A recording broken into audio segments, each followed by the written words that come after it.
This part of the online course, we're going to move on to the deadlift. The deadlift is a brilliant exercise if it's done correctly, but equally, if it's done incorrectly, it could ruin an athlete's career. Even in 2023, our top athletes are still deadlifting incorrectly. I had an Olympic rower come to me a few weeks ago and they said they could deadlift, and when I checked their technique, it was totally wrong. Where the discrepancy is in the deadlift is, a lot of people deadlift, and it's not a deadlift, it's called a reverse squat. The purpose of a deadlift is to train the posterior chain, which is hamstring, glute, and lower back. A lot of people, when they deadlift, or supposedly deadlift, their hips are too low, and they lift the bar off the ground like this. That's not a deadlift, that's what I call a reverse squat. There is no element of that exercise engaging the hamstring, the glute, or the lower back. A deadlift should look something like this. Bar over the foot, right in against the shins, hip as high as possible, arms straight, shoulders slightly in front of the bar, and just pull the bar up the shins into the thighs. That is a correct deadlift.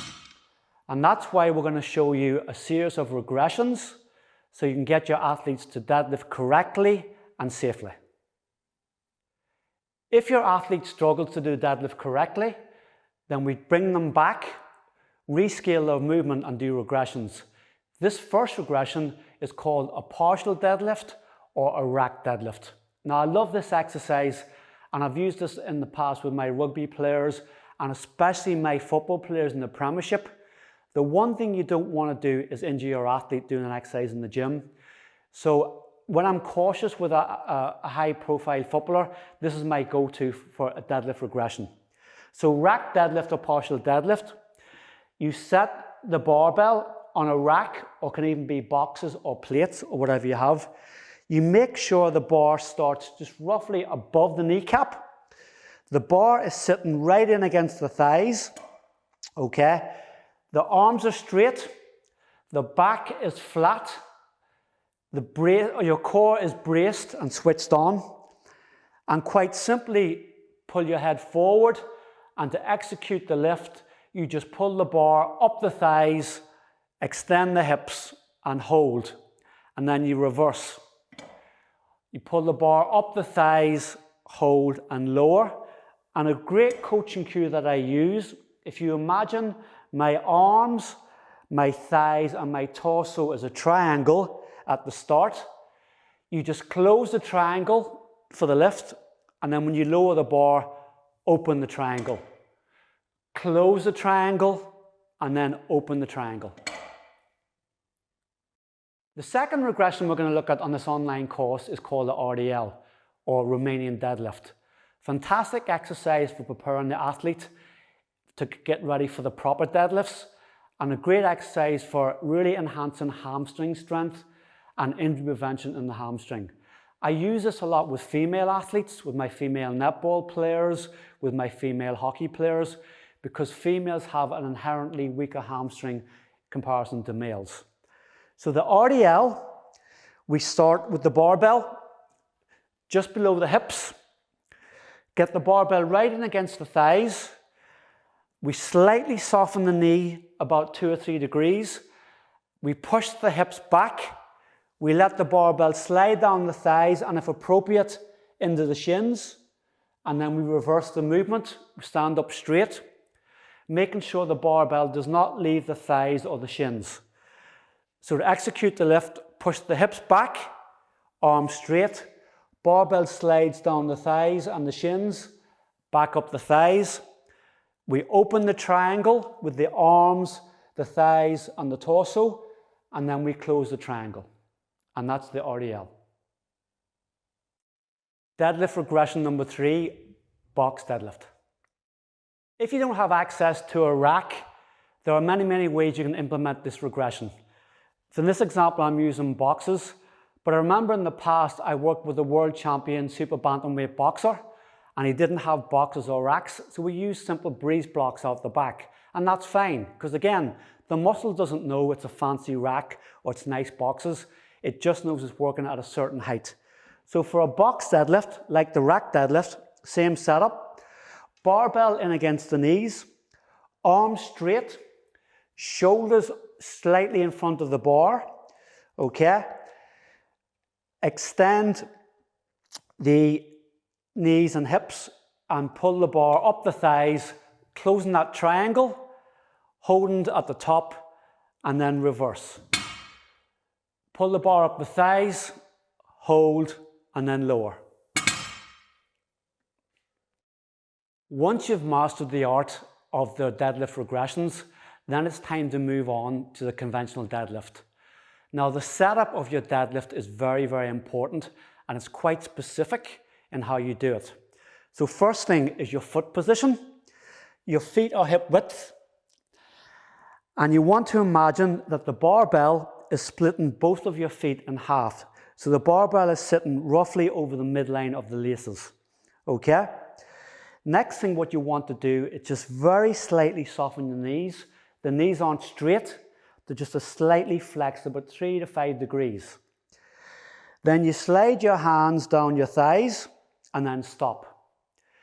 Then you reach over and you grab the barbell just outside the shins. Pull the barbell into your shins. Make sure your hips are nice and high and your back is either flat or slightly curved. Grip the barbell with both hands. Breathe in and really brace the core to protect the lower back. And once you breathe in and brace, pull the bar up the shins into the quads and pull your shoulders back, hold, and then reverse that movement. Pull it up the shins, into the thighs, hold, and reverse. And remember, throughout the deadlift, we really brace the core as we pull the bar up.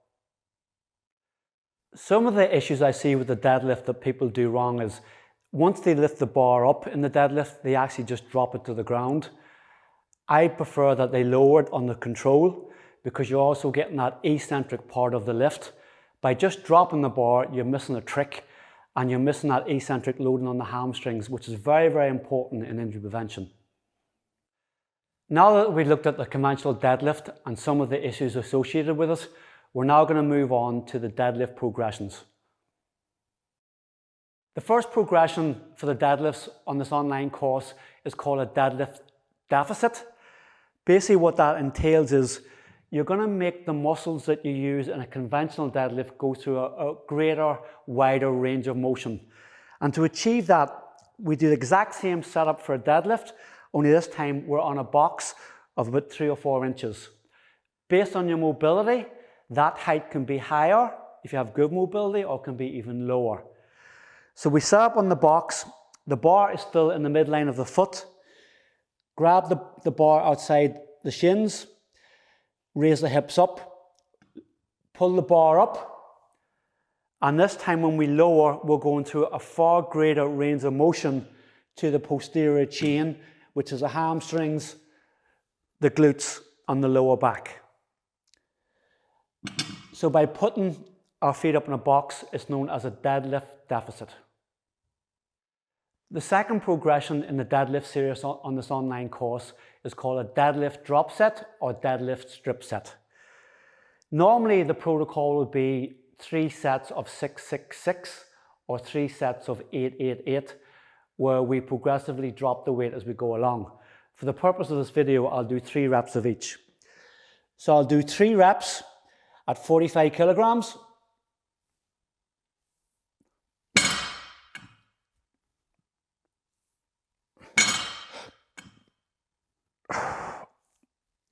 And I very quickly strip the weight. So I'm now at 35 kilograms.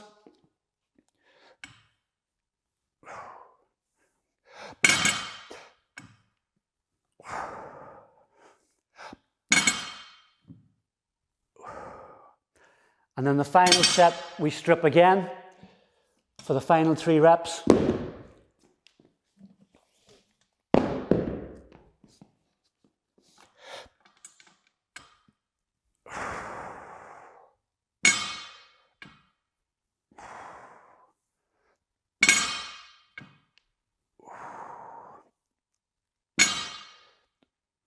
So you're exposing the body and the muscles to 3 different loads, and you're going to work to failure at each 3 different rep ranges and get a really good muscle adaptation for the deadlift. Deadlift progression number 3, banded deadlifts. A great way to get more bang for your buck when doing deadlifts or any type of exercise is using bands. Bands can be bought in any general sports shop or online, and they're quite inexpensive, but they're a great way to add extra load into your exercises. And this is what we call accommodating resistance. It forces the athlete to work the whole way through the lift, and the lift gets progressively heavier while using conventional exercises. And we're going to show you how to use this in a deadlift context. So I have a medium-sized band. Quite simply drape it over the bar, equal distance either side, and then all the athlete does then is just stand on the bar in the normal deadlift position. Then assume the deadlift position. Then as I do the deadlift, the band as well as the bar and the weights create extra resistance. So the higher up I lift the bar, the more the load profile gets heavier. So this bar is getting progressively heavier through the resistance of the band while I'm doing the deadlift. As I lower the bar, when I'm in a weaker position, the load gets lighter. As I raise the bar, when I'm in a stronger position, the load gets heavier, and that's why we call it accommodating resistance for our banded deadlifts. The 3 deadlift progressions we've shown you on this online course, the drop set, the deficits and the banded deadlifts, they're very highly skilled exercises. And I would not recommend doing these with your athletes until they've got really good competency in the conventional deadlifts and also the regressions. Once they've achieved a certain level of load and lifting competency, then it's appropriate to start using the progressions.